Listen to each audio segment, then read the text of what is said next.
I knew something was wrong the moment the door wouldn't open. Not stuck, not jammed, but held, as if someone had pressed a firm palm against it from the other side. I'm 74. My hearing isn't perfect anymore. But even I could tell the difference between an old hinge complaining and wood meeting something solid. I pushed harder, slow and steady. The door didn't move at all. For a second, I thought it was my own body betraying me. These joints of mine have a way of locking up at the most inconvenient moments. But then I leaned in, pressing my shoulder against the panel, and felt the faint vibration of metal. Not a hinge, a nail, more than one. I didn't panic. That's something old age teaches you. Fear wastes breath, and breath is a precious thing at my age. Instead, I stepped back, letting the silence settle. The house sounded wrong. Houses have their own breathing, the little hums of appliances, the settling of beams, the sigh of warm air rising. But the air in my bedroom felt still, too still, as if it were listening. Then the smell reached me. Not the clean kind of smoke that drifts in from someone's fireplace, but the heavy, sour bite of something starting to burn where it shouldn't. I went to the window. The frame was old, painted too many times, but the lock still worked. I lifted it, feeling the sticky resistance. Before opening it fully, I glanced back at the door. The smoke was creeping in under the gap at the bottom. A thin gray line. It moved with purpose. Smoke always tells the truth. I took the wooden chair from my vanity table. It wasn't much. My husband bought it 40 years ago, thinking I'd appreciate something elegant. It has a carved back and thin legs never meant for violence. Still, I held it with both hands, lifted it to shoulder height, and swung at the window. The first hit cracked the glass. The second made a hole. The third broke through completely, sending shards crashing onto the lawn outside. A few pieces cut my forearm, but the sting felt distant, as if it belonged to another body. Cold air rushed in, and with it the real sound of the fire. The low, hungry hum of wood beginning to surrender. I leaned out. The drop wasn't far, but at my age, even a small fall can steal months of mobility. So I sat on the windowsill first, sliding one leg over, then the other, lowering myself until my feet touched the narrow strip of dirt below. My knees trembled but held. When I straightened up, brushing glass from my sleeves, I looked toward the lawn, and there she was, my daughter. Diana stood near the hedge with her phone raised, the little red recording light blinking like a heartbeat. Her free hand lifted halfway, as if she intended to run toward me. But she didn't move. She only looked at me, eyes wide, mouth slightly open, breath steady. Too steady. She didn't say Mom, she didn't say anything. Behind me, the bedroom window glowed orange. Smoke puffed out around me like an accusation. Somewhere down the street a siren began to wail, growing louder. But the world around us, the lawn, the hedge, my daughter's face, stayed strangely calm. Diana lowered the phone a fraction, just enough for me to see the expression she was trying to hide. Not shock. Not relief. Annoyance. As if I had ruined something she'd planned carefully. I stepped forward, feeling the damp earth sink a little under my shoes. The sirens grew louder. Diana looked away, then back at me, then down at her phone. Her hand shook once, very slightly. She steadied it. I didn't ask her a thing. At 74, with the smell of smoke still clinging to my hair, a mother knows when the truth will not be spoken out loud. Instead, I just stood there, breathing deep, letting the cold night air fill my lungs, It tasted cleaner than anything inside that house, and I understood, without anyone telling me, that nothing about tonight had gone wrong. Everything had gone exactly as someone intended, and I wasn't supposed to be standing here at all. I didn't call out to her. At my age, you learn the power of silence. It settles in places where words only rattle uselessly. The fire behind me crackled louder, finding something new to chew on in the hallway. The smoke rising from the broken window trailed upward like a thin gray ribbon, drifting into the night. Diana finally lowered the phone all the way, but she didn't step forward. She just stared at me, her brows knitted as if she couldn't decide whether to pretend to be relieved or angry. The phone screen glowed against her face, cold and blue. She turned it off slowly, pressing her thumb to the screen longer than necessary.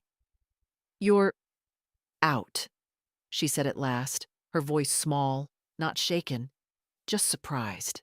Annoyed, even. I didn't think. She stopped herself. Not the right sentence, apparently. I took another step toward her, careful on the uneven lawn. My legs felt stiff from the climb through the window. My palms still stung where glass had cut into them, but my breath was steady, and that steadiness frightened her more than any scream could have. I saw it in the way she shifted her weight back, as if something in me had grown taller in the last few minutes. "Mom," she tried again, this time with a tremble she probably practiced for the camera. "Thank God you're safe. I was going to run in, but the door was nailed shut." I finished for her, calmly, as if I were discussing the weather. "Odd thing to do in your own house." Her lips parted. No words came out. For a moment, she looked like a child caught with stolen candy, trying to decide whether to lie or to cry. Before she could choose, the first fire truck turned the corner. The red lights bounced across the yard and spilled over the two of us like a warning. Diana stiffened. I saw her straighten her shoulders, pull her hair behind one ear, and put on a face like she had practiced in the mirror. She wasn't preparing to help me. She was preparing her story. The truck stopped in front of the burning house. Firefighters jumped out, shouting instructions to each other. One of them ran toward us. "Ma'am, are you hurt?" he asked, looking at me directly. "I'm not," I replied. I was inside. Window was the only way out. He blinked, taken aback. "The window?" "The door wouldn't open," I said. "It was nailed." The firefighter turned sharply toward Diana. People who live through smoke have a certain steadiness in their voices. People who lie shake without realizing it. Diana's hands were trembling again. She stepped forward, forcing a small, breathy sob. "Mom must have been confused," she said quickly. "She's been tired lately. I think she panicked. It must have just stuck." "Stuck doors don't have fresh nails in them," I said quietly. The firefighter glanced between us but didn't push further. They had flames to fight. Another man in heavy gear approached, guiding Diana away so they could work. She let him pull her aside, still glancing at me over her shoulder, as if measuring how much I would say. A hose roared to life. Water hit the house in a hard, white arc. Smoke burst from the roof. I watched calmly, the way one watches rain when they already know everything that matters has gotten wet. After a few minutes, a uniformed fire captain came over. His mustache was damp with sweat and mist. He asked the usual questions. Was I alone inside? Did I hear anything strange? Did I smell smoke before the fire alarm went off? "There was no alarm," I said. "And I told you. The door was nailed." He looked up at the house, then back at me, then at Diana, who was standing off to the side, arms crossed tight against her chest, pretending to shiver from the cold, although the night was warm. "We'll need to take a look at that door when the flames are out," he said. "Yes," I replied. "You should." The captain paused, studying my face. I think he expected panic or confusion, but found neither. Instead, he found a woman who had already done her panicking decades ago when her husband died, and she learned that fear does nothing but tire the lungs. He lowered his voice. "Are you safe to stand here? Do you need medical attention?" "No," I said softly. "I'm all right." Behind him, the glow through my bedroom window began to dim as the water took hold. The house was wounded, but not lost. A pity. Diana probably hoped for ashes. "I want to see the door once it's safe," I said. The captain nodded and walked back toward his team. Diana approached me tentatively, as if the air around me were dangerous. She pulled a blanket from a medic's hands and draped it over my shoulders, for the benefit of the onlookers. "Mom, listen," she whispered sharply, her teeth clenched around the softness she pretended to offer. "Don't say things like that. You're confused. Smoke can—" "Diana," I said, looking straight at her. "I wasn't supposed to survive tonight, was I?" Her face changed, not dramatically. She wasn't foolish enough for that. But just a flicker, a tightening around the eyes. "No," she said too quickly, shaking her head. "Of course not. How can you even—" But her voice cracked on the last word. A crack, just like the window. Just like her plan. And suddenly, I knew with absolute clarity that what I had escaped wasn't just a fire. It was my own child's belief that I no longer mattered. And that knowledge, more than the flames, chilled me to the bone. The fire was mostly out by the time they let me move closer. The air still smelled sharp and dirty, the kind of smoke that clings to the back of your throat and stays there even after you drink water. I wrapped the blanket tighter around me, less for warmth than for something to do with my hands. They were still trembling, not from fear, but from the strain of holding myself steady. A young paramedic came over with a flashlight and asked to check my oxygen levels. I let him. I've learned over the years that fighting kindness only makes it awkward. His hands were gentle, his voice calm. When he finished, he nodded approvingly. "You're lucky," he said. "Most people trapped inside a burning house don't get out fast enough." I didn't answer. I wasn't interested in talking about luck. Behind him, a cluster of firefighters carried out what was left of my bedroom door. It looked obscene in the open air. A private thing ripped from where it belonged.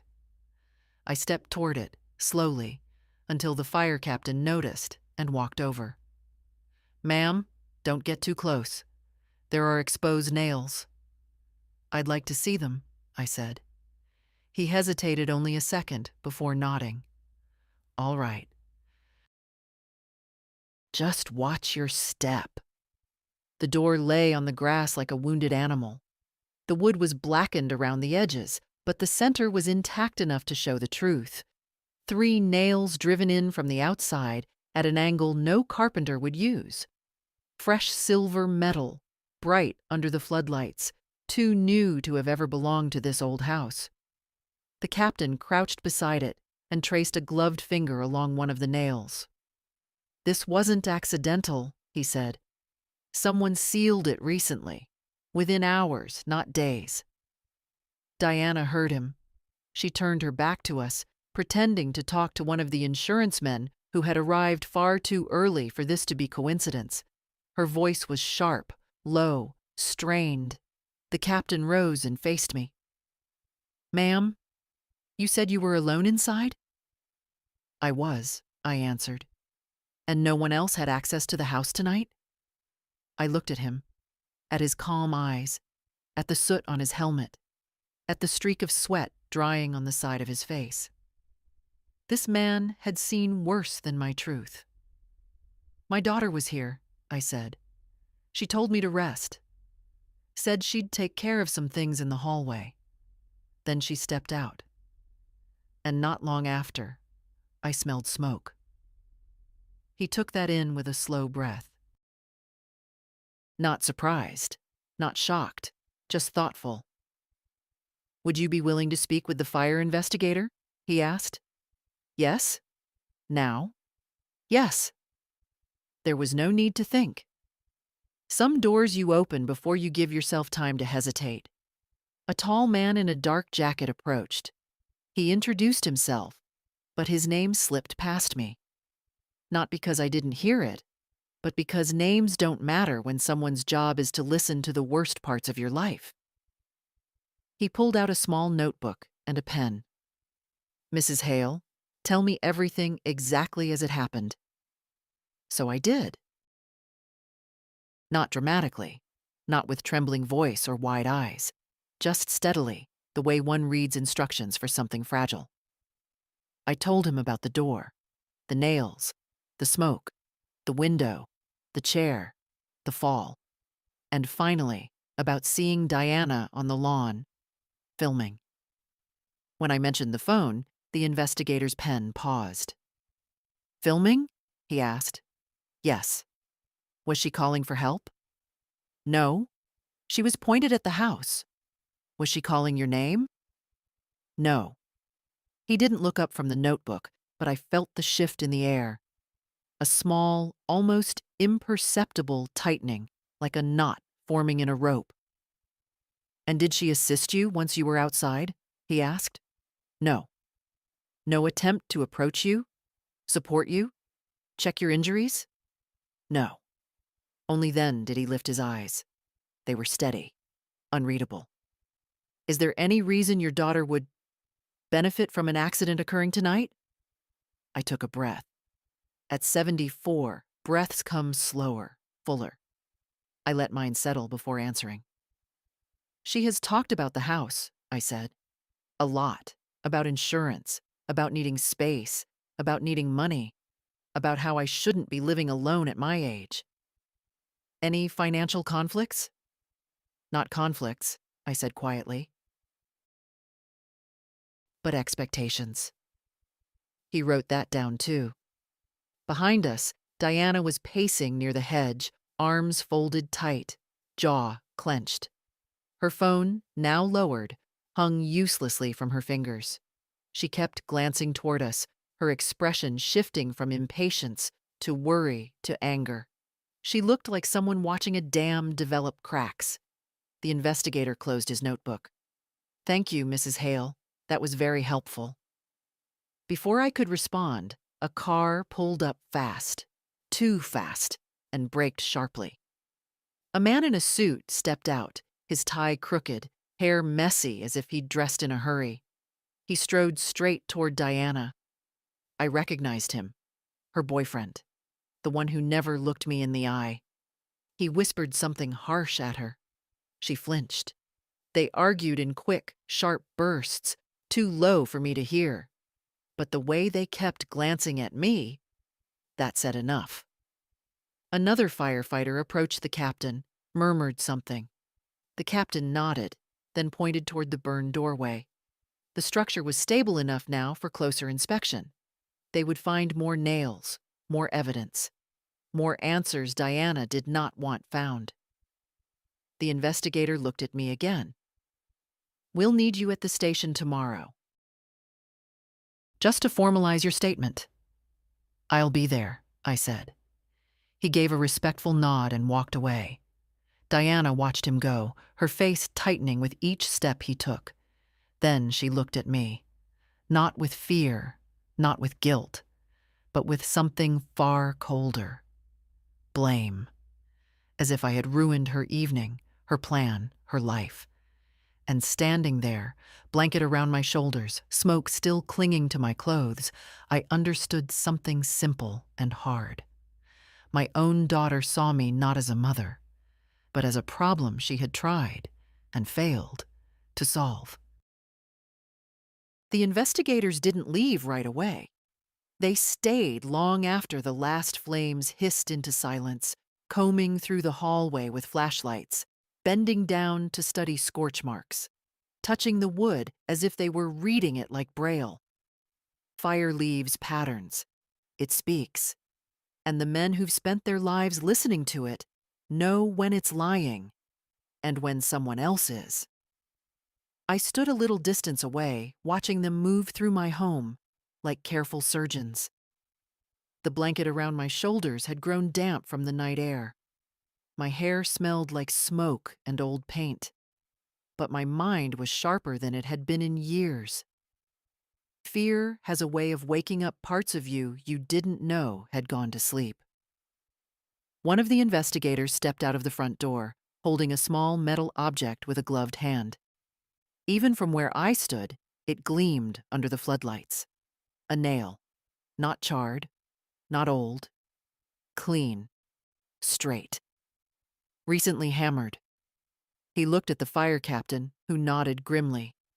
Diana's boyfriend, Mark, was pacing near the driveway. He rubbed his temples, muttering something to her. I couldn't hear the words, but I didn't need to. I knew the tone. It was the sound of someone realizing all the traps they set were suddenly pointing in the wrong direction. "What do you mean they're saying that?" he snapped at her, a little too loud this time. Diana shot him a sharp look and hushed him, but her composure was slipping like a cheap mask in humidity.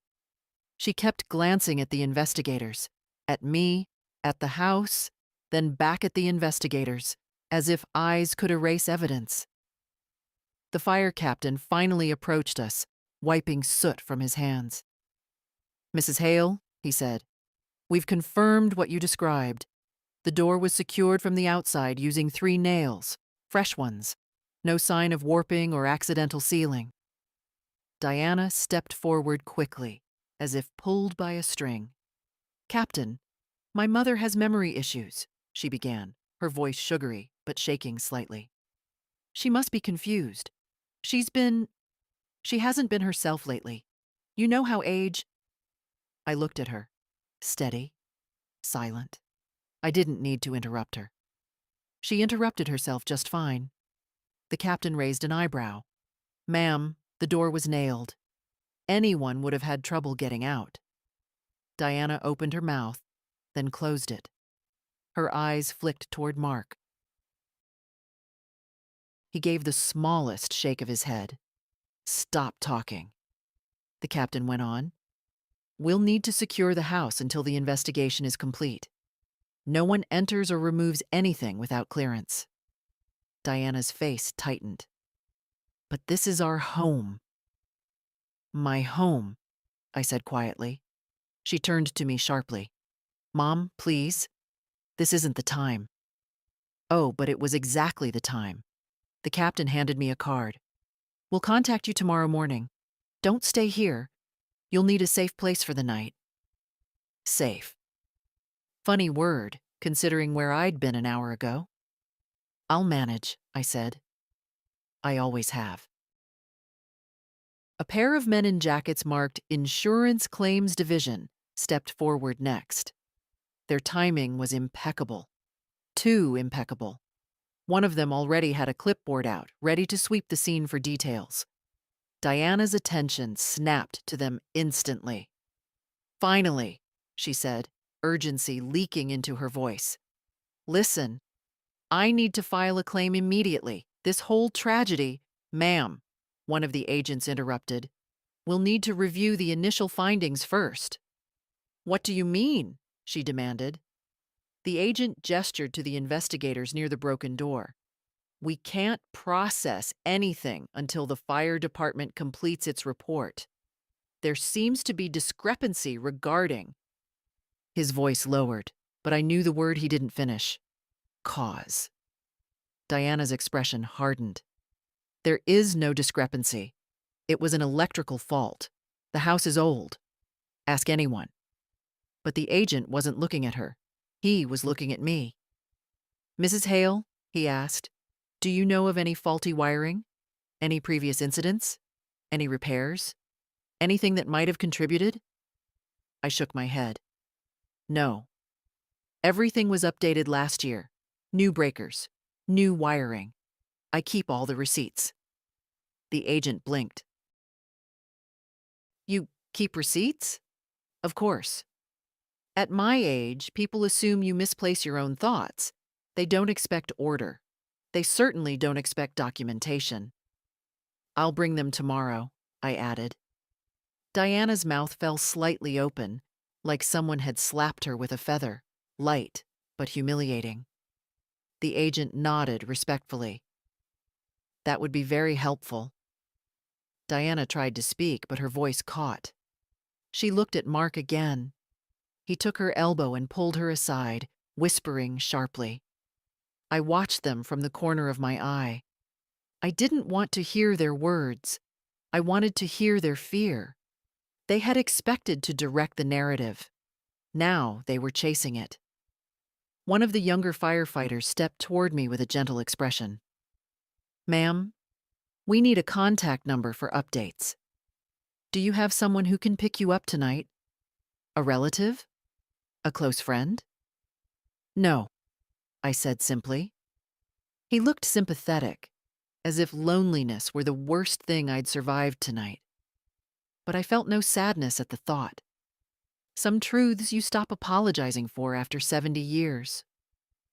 I'll call a cab, I said. Diana spun around. Mom, you don't need a cab. You can stay at my place. It's late and you... No, I said. I'm fine, but... No. She took a step toward me, trying to soften her voice. Mom, please, you're shaking. I got out of a burning house, I said. I'm entitled to shake. Her face froze at that.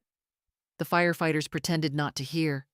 The insurance men kept their eyes on their clipboards, but their pens paused. Mark muttered something under his breath. Diana elbowed him. The fire captain approached again. Mrs. Hale, once you've found a place to stay, get some rest. Tomorrow will be a long day. Tomorrow? Tomorrow meant statements, reports, questions, answers, evidence, truths that had been waiting years to come into daylight. I'll be ready, I said. When I turned toward the street, the night felt wider than I remembered, the air cleaner, the space around me larger, and behind me, my daughter watched like someone seeing a door close that she needed desperately to keep open. Only now she had no hammer, and I had no intention of letting her board up my life ever again. The motel room was small, with thin carpet and a rattling heater, but the silence inside it felt cleaner than anything I'd heard in years.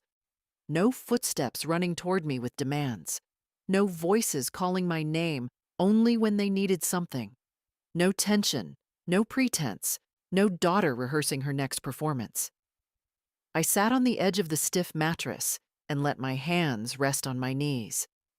They were still scratched from the glass, but the bleeding had stopped.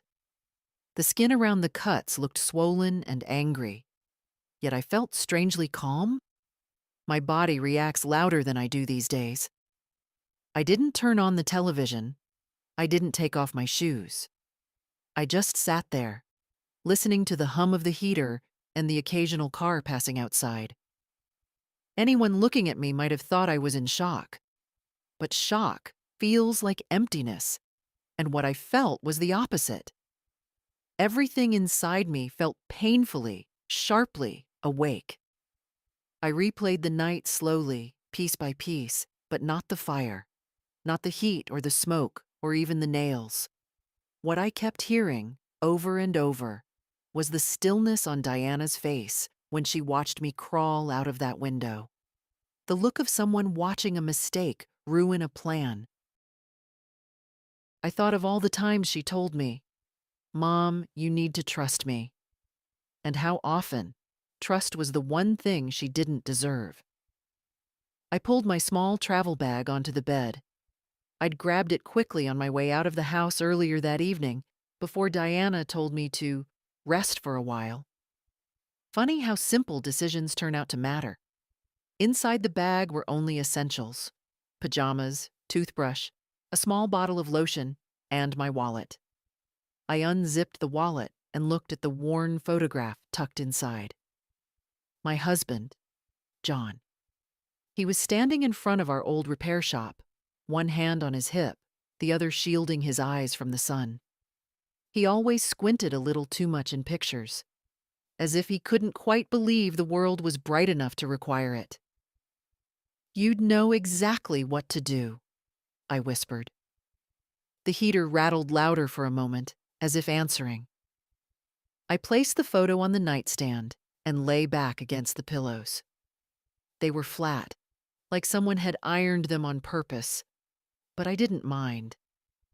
I stared at the ceiling, tracing the faint water stains that curled like old tree branches. My body felt heavy, but there was no urge to sleep. Instead, there was a slow, growing anger, not hot and wild, but something older and quieter. Something that had been pushed down so many years it had learned to live in the cracks of my ribs. It spread through me with a clarity that almost steadied my heartbeat. Not anger at the fire, not even at the attempted betrayal. Anger at myself, at all the excuses I'd made for Diana, at the little hurts I'd brushed aside, at the times I told myself she was just stressed, or just overwhelmed, or just going through a difficult phase. How long is a phase allowed to last before the truth stops being polite? I remembered how she used to come over only after she heard I'd sold the repair shop. How she suddenly insisted on managing my bills, my mail, my appointments. How she kept telling me to leave things to her, but kept the explanations vague. All those times, I chose to stay quiet because I didn't want to lose her completely. But the thing no one tells you about silence is that it doesn't protect you.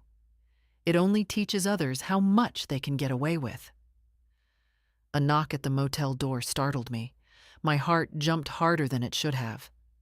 I sat up slowly. "Mrs. Hale?" a voice called. I opened the door a crack. The fire investigator stood there, holding a small paper bag and a thermos. "I figured you might not have eaten," he said. "The diner down the road was still open." I stared at him. "That's very kind." He shrugged. "You've had a long night. Thought you shouldn't face it on an empty stomach." He handed me the bag and thermos. The smell of warm soup drifted out. "Try to get some rest," he said. "Tomorrow we'll sort through everything." Sort through everything. If only he knew that everything stretched far beyond tonight's flames. When he left, I set the soup on the table but didn't eat it yet. Instead, I walked to the small motel bathroom and turned on the light. The mirror was cracked in the corner, distorting the reflection a little.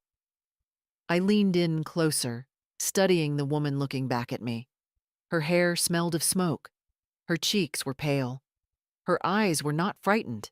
They were tired, hurt, betrayed, but they weren't afraid. "Is this what it took?" I whispered. "For me to finally see my own child clearly?" The faucet dripped steadily. Each drop marked the small, quiet distance between who I had been and who I would have to become if I wanted to protect myself. I went back to the bed and finally took a sip of the soup. It was too salty, but warm. It reminded me I was still here, still breathing. I lay down and closed my eyes. Not to sleep. Sleep would not come, but to gather strength. Because tomorrow wasn't just another day. Tomorrow was the day I stopped pretending that a mother's love was enough to make a daughter honorable, and the day I stopped confusing duty with sacrifice. And for the first time in years, as the soup warmed my chest and the night settled around me, I felt a thin, fragile thread of something I thought I had lost. Resolve. Morning came too early, with a thin strip of gray light slipping past the curtains and settling on the carpet like dust. I hadn't slept. I must have closed my eyes a few times, but every sound, the heater switching off, a truck passing outside, someone walking past the room, pulled me straight back to awareness. Still, when I sat up, my mind felt strangely clear, as if the ashes of yesterday had settled into something solid. I took a slow breath and reached for my purse.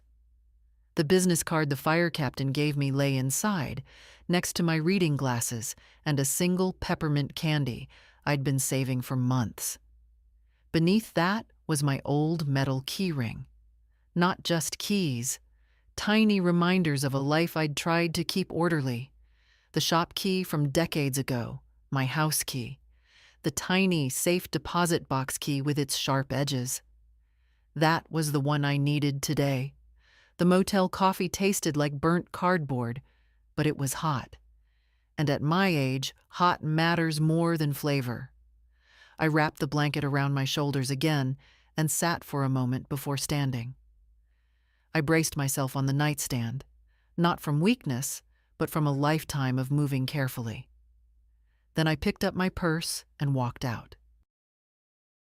The morning air felt colder than it should have. Maybe that was just my body trying to adjust. The cab driver didn't talk much. Fine by me. He dropped me off in front of the bank, a building with polished glass doors and a tidy row of shrubs out front. Too neat to match the weight of what I carried inside. Inside, the receptionist recognized me. "Good morning, Mrs. Hale. Do you need access to your box today?" "Yes," I said. "I do?" She nodded politely, not knowing how profound that simple errand had become. The vault room was always cold. I sat at one of the small metal tables and placed the safe deposit box in front of me. When I opened it, the faint smell of paper and old metal rose. A quiet smell, like secrets that had waited too long. Inside were envelopes, folders, old receipts, the kinds of things most people throw away. But I wasn't most people. I had kept everything John and I ever signed together. The deed to the house, the sale papers for our repair shop, insurance forms, bank statements. Letters from the bank showing every transfer I ever made, none of which Diana had bothered to ask about. She thought I forgot things. She thought age meant confusion. She never understood that I forget people far sooner than I forget paperwork. I opened the folder with the shop sale documents. John and I worked in that place for 40 years. My name was on every contract. When I sold it after his death, I kept a full copy, legally notarized, properly sealed. Diana had always assumed the money from that sale was already gone. She never asked how much remained. She never asked where it was. She only hinted here and there that an accident could simplify things. And now she understood that accidents leave traces. I pulled out another envelope, one she didn't know existed. My updated homeowner's insurance policy, signed last spring. I remembered the agent's words. "You're fully covered, Mrs. Hale. Just keep these documents safe." Safe. He would be proud of how literally I had taken that advice. A quiet knock on the vault doorframe made me look up. It was Mr. Jennings, the branch manager. He'd known me since I was a young wife bringing in rolled coins to deposit for the shop's first loan. "Mrs. Hale," he said gently. "The fire department investigator called. He said you might come today. He asked me to make sure you had access to anything you needed." "Thank you," I said. He hesitated, then added, "I'm sorry about your daughter." I closed the folder slowly. "Everyone is," I said. "Except her." He didn't ask more. He simply walked away, giving me the dignity of silence. I gathered the documents into neat stacks. My hands shook a little, not from fear, but from the weight of what I was doing, what I knew I had to do next. Diana had spent years assuming I was weak. That age had worn me down. That grief had made me soft. But age is not softness. It is study. It is memory. It is the long, slow gathering of truths others hope you've forgotten. When I closed the box and stood, my knees protested, but my resolve didn't. I walked out of the bank with the documents secure in my purse, feeling their weight like armor. There was one more stop I needed to make today. The lawyer who still addressed me as Mrs. Hale, not Mom, not dear, not sweetheart. A man who dealt with facts, not guilt. And for the first time in a very long time, I was ready to deal in facts too. Andrew Malone's office was in a 2-story brick building near the courthouse, the kind of place where the floors creaked just enough to remind you they'd been walked on by decades of people with problems. I'd known Andrew since he was a young associate with too much hair and not enough patience. Now he was in his 60s, grayer, slower, but far sharper than anyone gave him credit for. Life does that to the observant ones. I took the elevator. My knees weren't in the mood for stairs. And when the doors opened, his secretary looked up and gave me a sympathetic smile. "Mrs. Hale, he's expecting you." Of course he was. I had left a message at dawn. My voice must have carried something unusual in it, because he told her to clear the morning schedule. His office door was open. He stood when I entered, smoothing down the front of his worn suit jacket.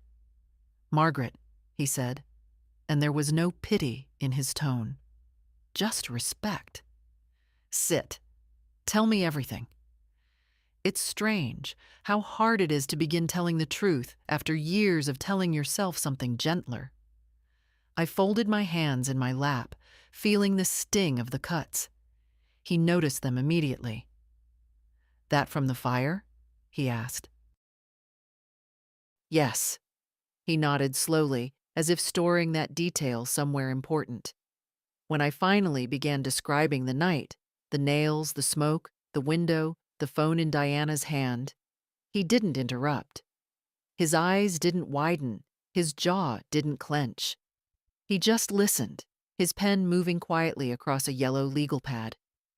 When I finished, he set the pen down. "Margaret," he said, "your daughter tried to kill you."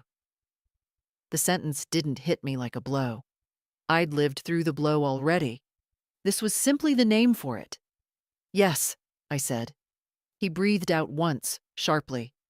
"The fire department's initial report will confirm forced confinement. The insurance investigation is already raising flags. This isn't speculation. This is a criminal act." He said it plainly, not dramatically, and somehow that helped. Truth doesn't always need volume. Sometimes it only needs air. I reached into my purse and placed the documents from the bank on his desk. He adjusted his glasses and spread them out. "You kept everything," he murmured, almost admiringly. "I always do." He studied the deed, the sale contracts, the insurance policies. He pushed aside the old bank statements, then pulled them back, reread dates, cross-checked figures in his mind. "This," he said finally, tapping the insurance policy with his finger, "is especially important. If Diana was trying to stage an accident for financial gain, this proves she didn't understand your actual coverage. That strengthens your case." "My case?" I repeated. His gaze softened. "Yes, Margaret, you have a case now, and we're not going to let her twist this into anything else." I sat a little straighter. The heater in his office hummed softly. Outside, a bird tapped once on the window. Everything felt strangely steady. "What do I need to do?" I asked. He slid a fresh sheet of paper toward me. "2 things. First, A formal statement. I'll help you structure it. Second, we update your legal protections. Power of attorney, will, trust arrangements if you choose. I didn't hesitate. Yes, all of it.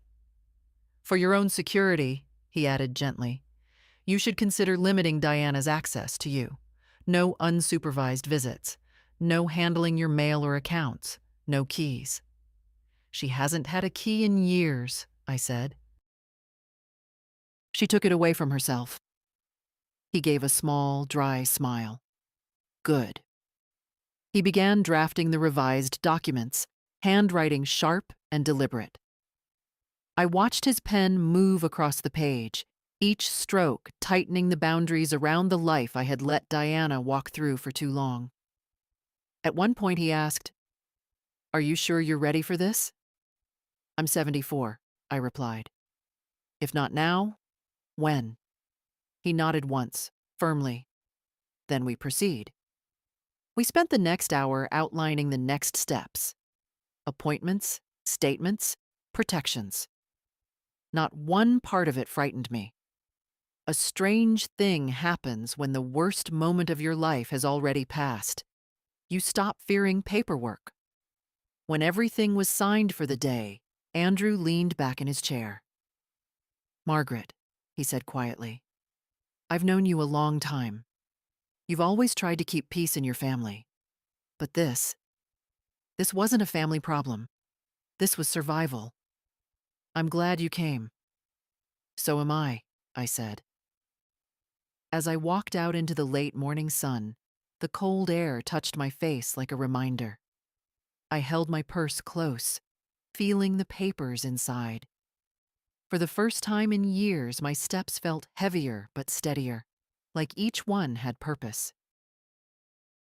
I didn't know what Diana was doing right now, panicking, planning, rewriting her story, but it no longer mattered. For the first time, I wasn't walking into her version of events. I was walking into my own. I didn't go back to the motel after leaving Andrew's office. I couldn't make myself walk into that small room again, not with my head filled the way it was. Instead, I found a bench across from the courthouse, under a bare tree whose branches scratched lightly against the wind. I sat there for a long time, watching people pass, hurrying, talking, carrying folders, talking on phones, everyone wrapped in their own worries. I was thinking of Diana, yes, but not with the old ache. There was no room left for the soft excuses I'd been feeding myself for years. What took their place wasn't anger, it was clarity, a thin, cold kind, the kind that doesn't tremble. My phone buzzed. For a moment, I almost didn't look. I assumed it was Diana or Mark or one of the numbers I didn't recognize that had been trying to reach me since the morning. But when I finally glanced at the screen, my chest loosened a little.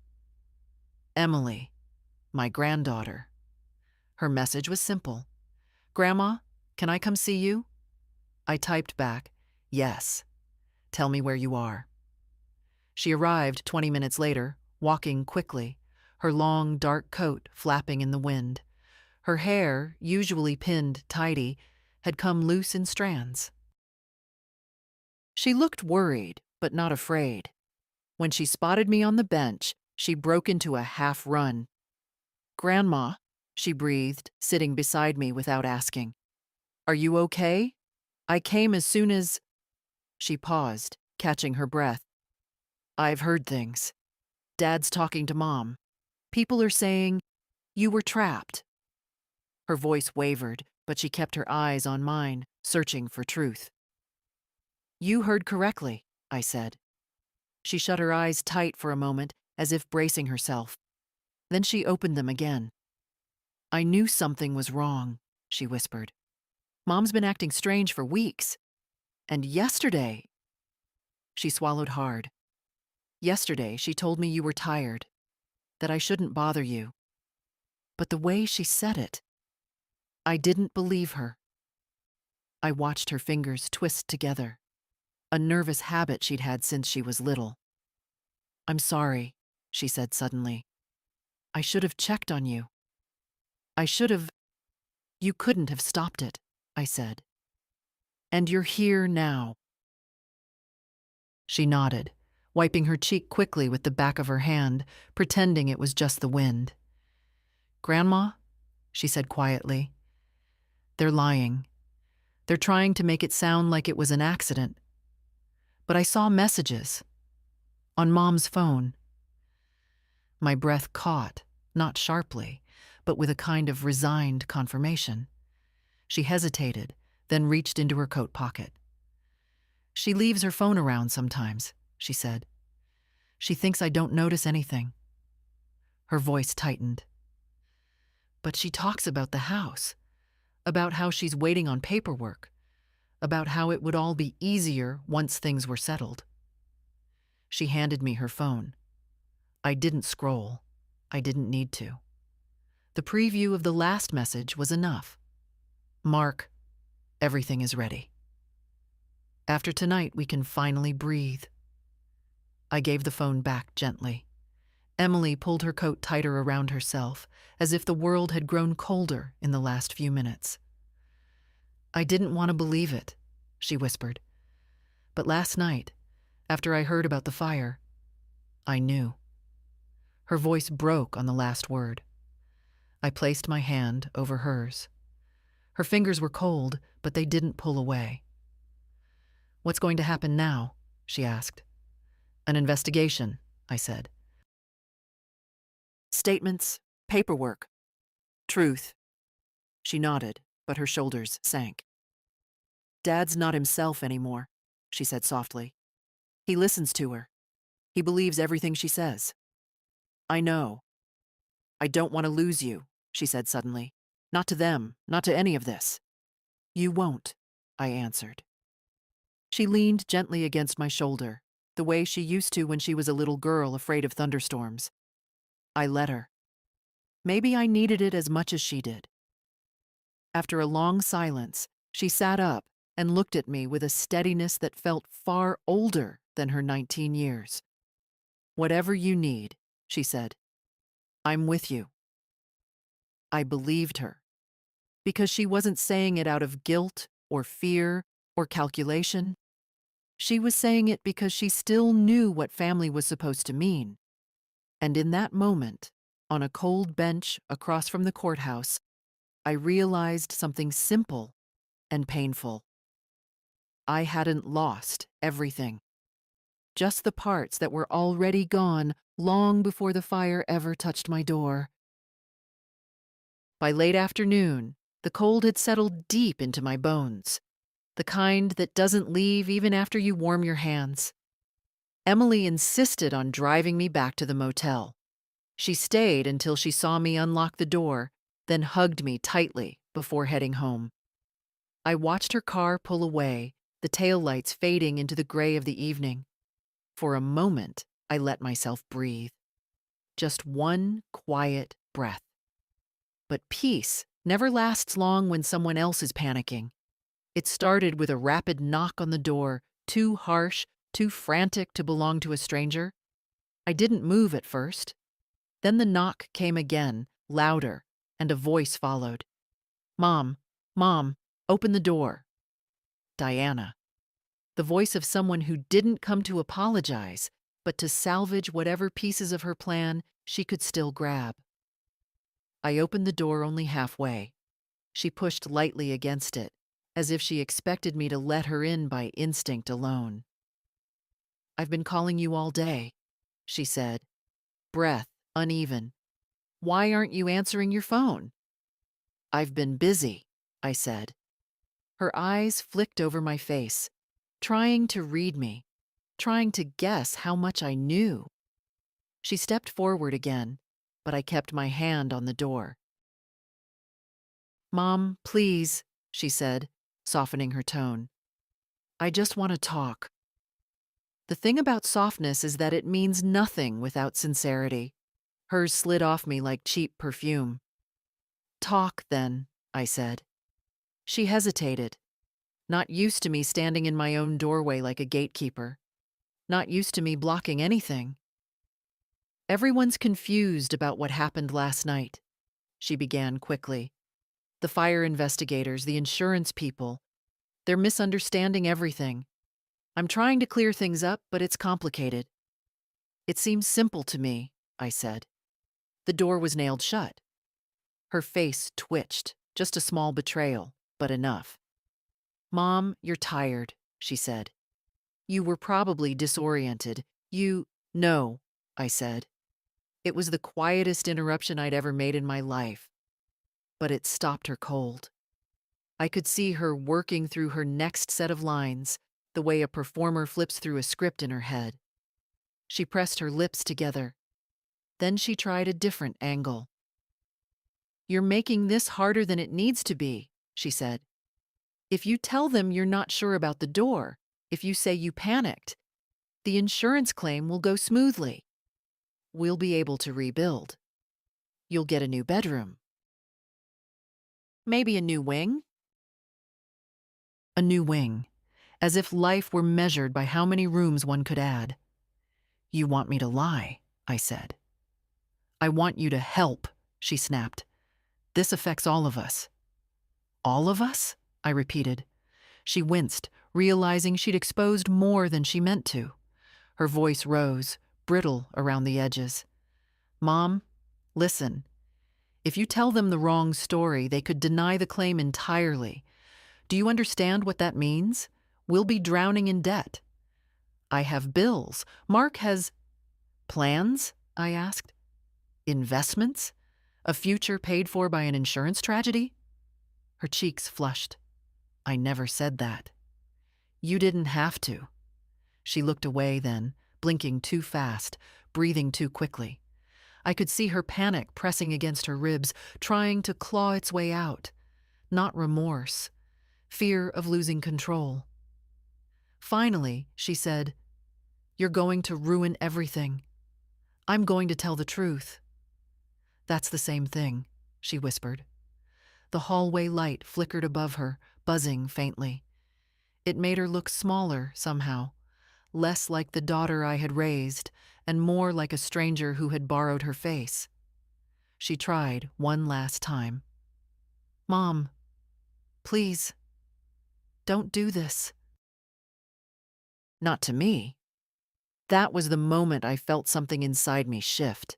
Something that had been stiff and dormant for years. A boundary, a spine, a knowledge that motherhood doesn't mean surrender. I'm not doing anything to you, I said. You did that yourself. Her breath caught. For a second, she looked 14 again, caught lying about breaking a window. But at 14, her shame had been real. This was something else. She stepped back with a sharp exhale. Fine. Do whatever you want. But don't expect me to fix anything for you after this. Don't expect help. I almost laughed, not out of humor, but out of the quiet realization that she truly believed she ever had helped. Good night, Diana, I said. I closed the door gently, not slamming it. Slamming is for people who need to be loud to feel strong. I stood there, hand on the knob, listening to her footsteps retreat down the walkway, quick and angry. When silence finally settled in again, it felt lighter, not peaceful. Peace wasn't ready for me yet, but honest, and that was more than enough. I woke early the next morning, not because I slept well, but because my body had had enough of lying still. The motel bed had left a stiff line down my back, and for a moment I wasn't sure if it was the mattress or the weight of everything waiting outside the door. But the air was clean, and the world was quiet, and that was enough to make me stand. I took a slow shower, letting the hot water soften the tightness in my shoulders. When I stepped outside, the cold morning hit my face with the same blunt honesty as yesterday's truth. I called a cab, and when it arrived, I asked to be taken to my house, not to go inside, but because the fire department had called. They wanted to walk me through their findings. I wasn't prepared to see the yellow tape. Somehow, I thought they'd remove it overnight. But there it was, stretched across my porch railing and front door, fluttering in the wind like a warning I didn't need. The house looked tired, wounded, but standing. Stubborn thing. It reminded me of myself. A small group waited by the sidewalk. The fire investigator, the captain, and a woman with neatly pinned hair and a clipboard. She introduced herself as a representative from the insurance company's fraud division. That explained her expression, calm, cautious, already calculating. "Mrs. Hale," she said, "thank you for coming. We want to review preliminary observations. It will help us understand what really happened." What really happened? Finally, someone asked the right question. The fire investigator led us inside. The hallway floor was covered in ash, damp in places, cracked in others. The walls were streaked with smoke, black and gray like bruises. I followed carefully, each step tapping gently against memories that hadn't had time to process. At the end of the hallway, the investigator stopped. He pointed to the charred frame of my bedroom door. "This is what concerns us most," he said. The nails were still visible, bent now, blackened, but unmistakable. The burned wood around them had receded, making them stand out like exposed bones. "These nails were driven in recently," he continued. "Clean entry points, no corrosion, and the angles suggest they were hammered in from the outside, not by someone inside the room." The insurance woman leaned closer, inspecting the metal. "How recently?" she asked. "Within an hour or two before the fire began." She straightened her back. "And there's no sign Mrs. Hale had tools in the room?" "No," he said. "And even if she had, the angle would be impossible from the inside." They all looked at me then, as if waiting for a reaction. But what reaction is left to give after you've already lived through the worst moment of your life? "Go on," I said. He led us into the living room. The windows were soot-stained. The curtains were gone entirely. Burned or taken for evidence, I wasn't sure. In the corner, the investigator stopped again. "Mrs. Hale, do you know who this belongs to?" He pointed at the floor. A tool, a hammer. Not mine, not John's. New, with a rubber grip and a bright blue handle. I shook my head. The insurance woman took a photo. "This will need to be examined for prints." The captain added softly, "A neighbor saw someone with a hammer last night." I didn't breathe for a moment. "Who?" I asked. He hesitated. "Mrs. Keating, she lives across the street?" I nodded. I knew her. We waved from time to time, shared tomatoes once in a while. "She says she saw your daughter and her partner carrying wood boards and a hammer into the house late yesterday afternoon." The words hung in the air. Heavy. Certain. The insurance woman adjusted her glasses, as if placing everything into new mental folders. "This is significant," she said carefully. "Given the circumstances." Circumstances. Such a small word for something so monstrous. The investigator guided us back outside. The morning sun was brighter now, bouncing off the river down the street. It felt almost disrespectful how ordinary the day looked. "Mrs. Hale," he said, "I need your permission to take a full sworn statement today. It will support the arson report." I nodded. "We'll also recommend criminal proceedings," he added gently. "This wasn't an accident." He didn't need to say more. I already knew. As they walked away, discussing next steps, I stayed on the sidewalk a moment longer, looking at the house that had held decades of my life. The walls were blackened, the windows broken, the smell of smoke thick. But underneath all that ruin was something still standing, not untouched, not unharmed, but upright, just like me. Behind me, a car door slammed. I turned. It was Diana's, and from the way she stepped out, sharp movements, wild eyes, no coat despite the cold, I knew she'd heard everything. Her panic wasn't loud. It was in the way she froze when she saw me speaking calmly with the investigators. It was in the tightness of her jaw. And in that moment, we both understood something with total, painful clarity. Her story had already begun to crumble, and mine had only just begun to be told. The police station was quieter than I expected. No shouting, no slamming doors, just a low hum of printers and soft conversations, like a library where the books were made of people's mistakes. They led me to a small interview room with a metal table and 2 chairs. I sat slowly, placing my purse on my lap, feeling the faint sting of the cuts on my palms when I rested them together. A detective entered a moment later, middle-aged, with tired eyes, and a badge that looked older than his suit. He greeted me politely, not with pity, and that alone made it easier to breathe. "Mrs. Hale," he said, settling across from me, "I want you to know you're not a suspect. You're a victim, but I need a clear, detailed statement." "I'm ready," I said. And strangely, I was. He clicked on the recorder. The little red light blinked, steady as a heartbeat. Then he folded his hands and waited.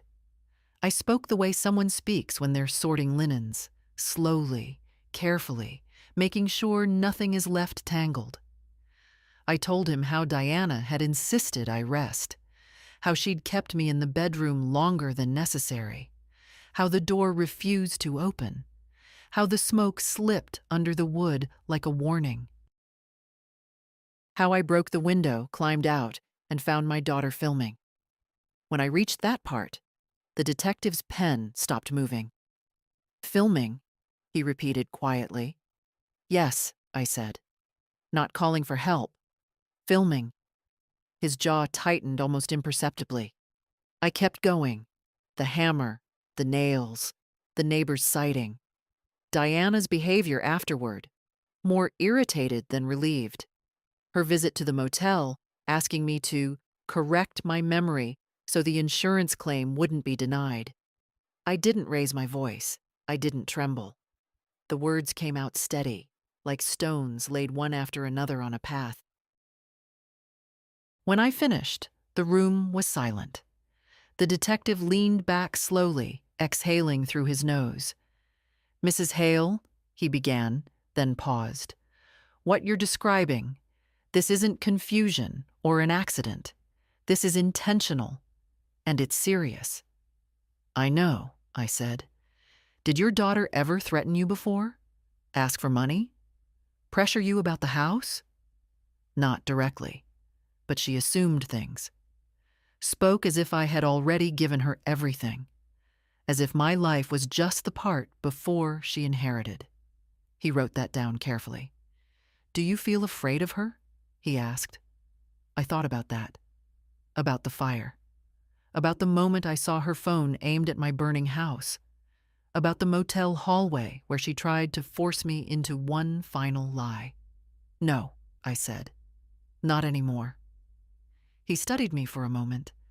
Perhaps he expected tears, or shaking hands, or a voice that cracked. But survival can make a person unnervingly calm. "Your statement is strong," he said. "And with the physical evidence, the insurance records, and your neighbor, we have enough to proceed." Proceed? Another small word for another irreversible step. He turned off the recorder, the little red light dying quietly. As he stood to walk me out, he said, "You've been through something terrible. Most people break down after a night like that." "I broke down years ago," I answered. "I just didn't notice it then." He didn't try to comfort me. He only nodded respectfully. Outside the station, the air felt sharper, almost metallic. I stood for a moment, adjusting the strap of my purse on my shoulder. My legs trembled from the long meeting, but the rest of me felt anchored. The truth was out now, spoken in full, recorded, signed. No one could twist it back into a shape that fit Diana's plans. And as I walked toward the waiting cab, I felt something unexpected settle inside me. Not relief, not triumph. Just a quiet, solid certainty. I had finally said everything I'd been silent about for years. The temporary rental house Andrew helped me arrange was small, a little drafty, and sparsely furnished. But it was mine for now. Mine to lock. Mine to breathe in. Mine to sit in without waiting for footsteps or demands. I boiled water for tea, opened the blinds, and sat by the window with the cup warming my hands. It was quiet enough that I heard her before she reached the porch. Quick, uneven footsteps, the kind of steps people make when panic drives them faster than their thoughts. A car door slammed, then another set of footsteps. Heavy. Marks. I didn't stand. I didn't brace myself. I just waited. The door rattled once. Then Diana's voice. "Mom, open the door." I didn't move. "Mom, I know you're in there. I see the lights." I walked to the door slowly and opened it just enough to look at her through the gap. Her hair was messy, her eyes bloodshot, mascara smudged from either crying or rubbing too hard.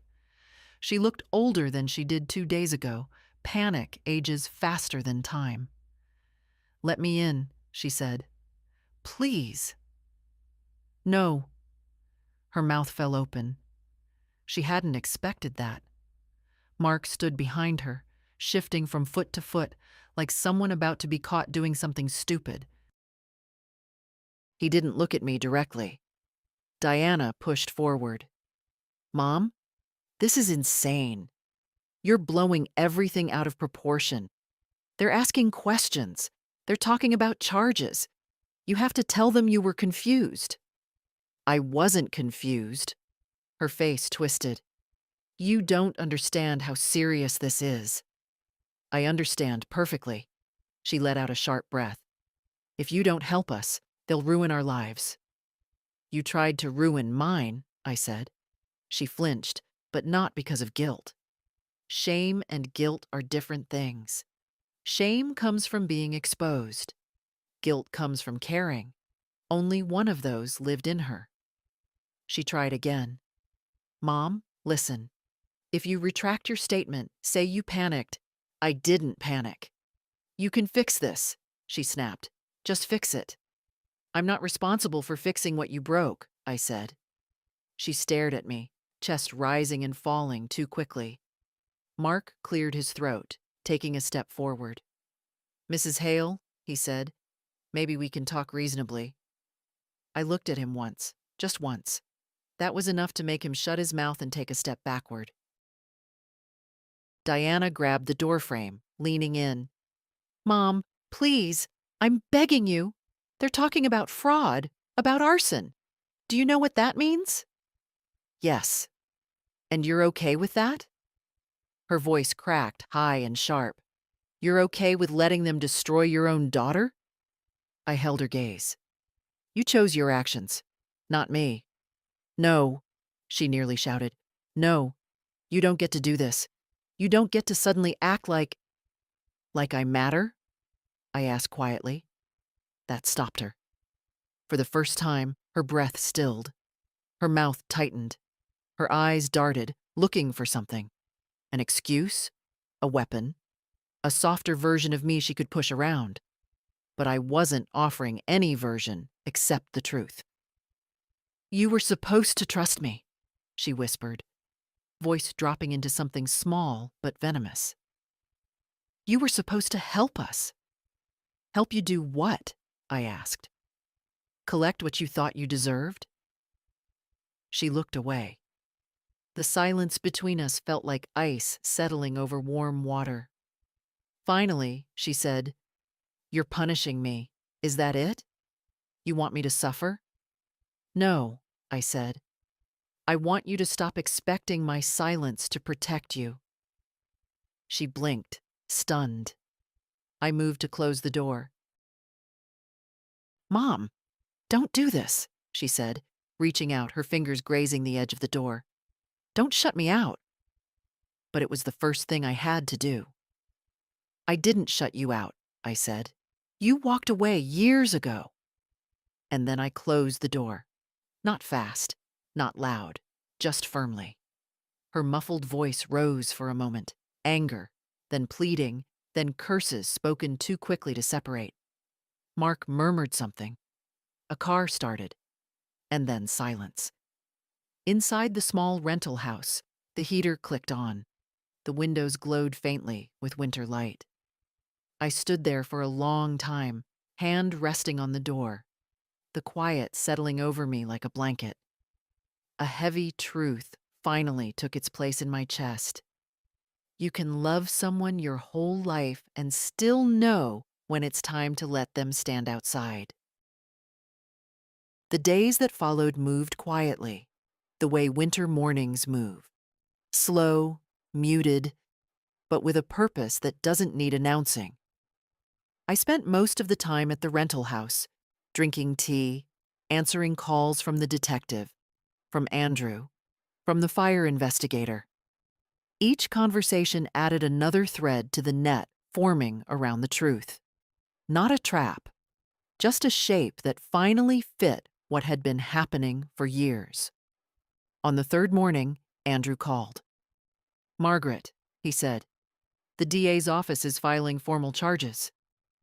I sat down at the kitchen table, smoothing the corner of a placemat someone else had chosen before me. "What kind of charges?" "Attempted arson, attempted insurance fraud, unlawful confinement, negligent endangerment of a dependent adult." He paused. "They're not taking this lightly." I didn't speak for a moment.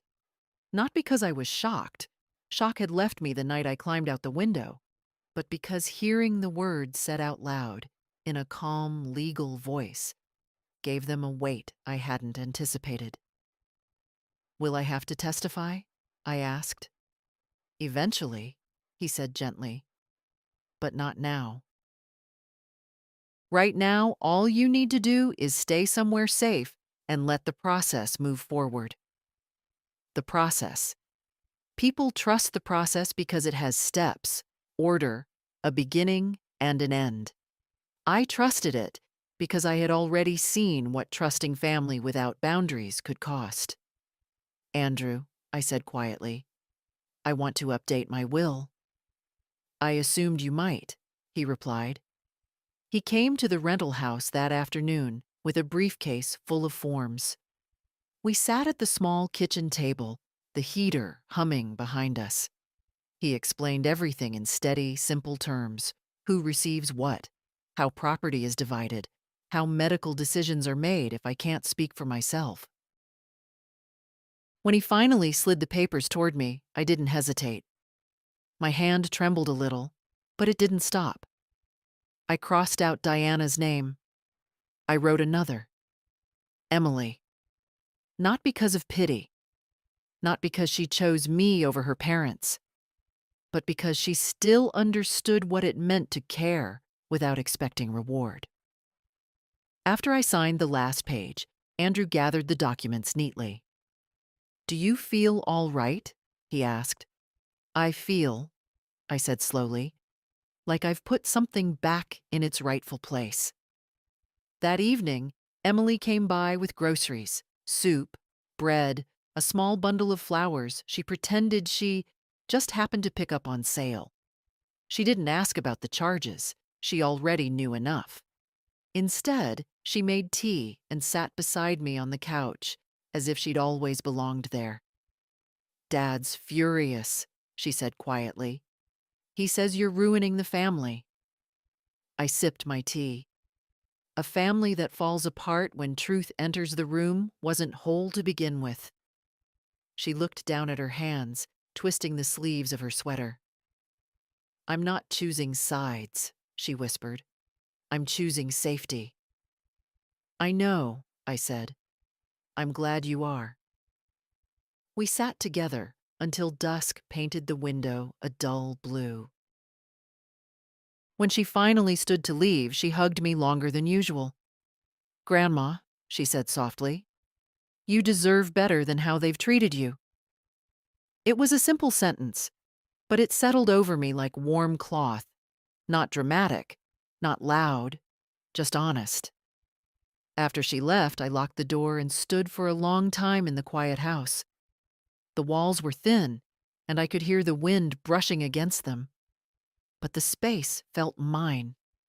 Not borrowed, not controlled, not threatened. And as I turned off the lights and walked to the bedroom, one truth glowed steady inside me. Losing my daughter hurt. But losing myself would have cost far more. The house looked worse in daylight than I'd remembered. Smoke stains crept up the siding like dark fingers, and the windows were still boarded in places, but there it stood, upright, stubborn, waiting for what came next. The restoration crew Andrew recommended arrived early, 2 men in heavy jackets and a woman with a clipboard. They moved with quiet confidence, not pity. I appreciated that. Pity has a way of making a person feel smaller than the damage. "Mrs. Hale," the woman said, "we'll start with the structural assessment. You can stay inside if you'd like, but it's cold and loud." "I'll sit in the yard," I said. "I want to see my house." She nodded, respectful. I found the old lawn chair behind the shed. Its paint was chipped, and one leg wobbled until I wedged a flat stone under it. I sat with a blanket around my knees, watching the workers carry out charred wood and bring in new beams as if they were stitching something wounded back together. Every hammer strike felt like an answer to a question I hadn't dared to ask. Can something so damaged still stand? Yes, it can. It just looks different when it does. Around noon, Emily arrived with a thermos of tea and a bag of pastries. She sat beside me, her breath puffing in small, white clouds. She didn't talk much. She didn't need to. Sometimes presence speaks more loudly than any reassurance. When the crew broke for lunch, one of the men approached us. He was young, maybe mid-30s, with a gentle slowness to his movements. "Ma'am," he said, "your foundation's solid. The fire didn't reach it." I nodded, grateful. He hesitated, scratching the back of his neck. "Not all houses do as well. You must have taken good care of it." "I tried," I said, "even when others didn't." He seemed to understand more than I meant to reveal. He tipped his hat and walked off. Emily poured me tea. "Grandma," she said softly, "does being here hurt?" "It should," I said. "But it doesn't. Not the way I expected." The air carried the faint scent of wet ash mixed with the cool river breeze. It wasn't pleasant, but it wasn't unbearable. Just truth in the wind. I watched the workers remove the last pieces of the burned bedroom door. They handled the wood gently, almost respectfully, as if aware of what had happened behind it. I felt no urge to cry. Something in me had already finished grieving the moment I closed the door on Diana at the rental house. "Are you scared to come back home?" Emily asked. "No," I said. "I was scared when I lived here without locks on my life. Not on the doors. On myself." She rested her head lightly against my shoulder. "You're stronger than any of them realize." I shook my head slightly. "I'm not strong. I'm just awake now." For years, I'd walked through this house quietly, shrinking myself to fit the spaces others allowed me. But now, watching beams lifted, walls scraped clean, floors measured, I felt something almost unfamiliar. Choice. A man from the crew asked if I had any paint preferences for the bedroom. Light colors, darker tones, wallpaper options. I surprised myself by answering without hesitation. "No wallpaper," I said. "Fresh paint. Something pale but not cold." He nodded, jotting it down. Emily smiled. "A new start," she said. "Yes," I replied, "but not to erase anything." The afternoon sunlight stretched long across the yard. Dust drifted in the air like soft snowfall. My hands rested on the blanket, steady now, the tremor gone. I knew the house wouldn't be finished for weeks. I knew the legal process would take longer. I knew Diana would try again. Calls, messages, apologies shaped into demands. But none of that pressed on my chest the way it once did. Because sitting there, watching the first boards of my new bedroom wall go up, I understood something simple, quiet, and firm. I wasn't rebuilding a room. I was rebuilding myself. The day they told me the last repairs were finished, I didn't rush. I waited until late afternoon, when the sun softened the edges of everything and shadows stretched long and slow across the yard. I walked up the porch steps, new wood firm under my feet, and turned the key in the lock. The door swung open without effort. No nails, no resistance, just a quiet, welcoming click. The air inside smelled faintly of fresh paint and new lumber. The walls were lighter than before, a soft cream that made the rooms feel larger. The workers had scrubbed away the smoke stains, replaced the floors, rewired the hall. Everything was different, yet recognizable, like a face aged gently rather than damaged. I walked slowly down the hallway, my hand grazing the smooth wall.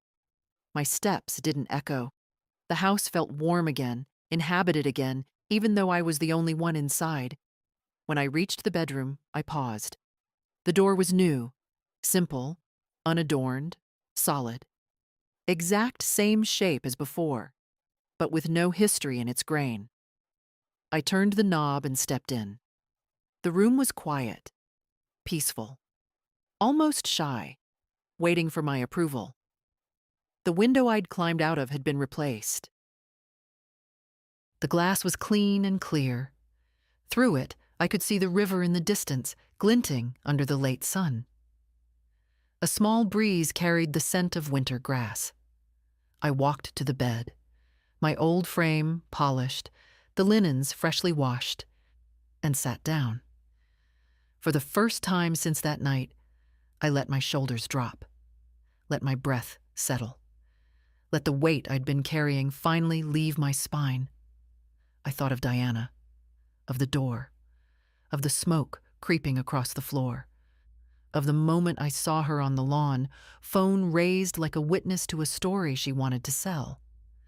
I thought of Emily's steady hands, her quiet loyalty, the way she didn't ask for anything, only offered what she could.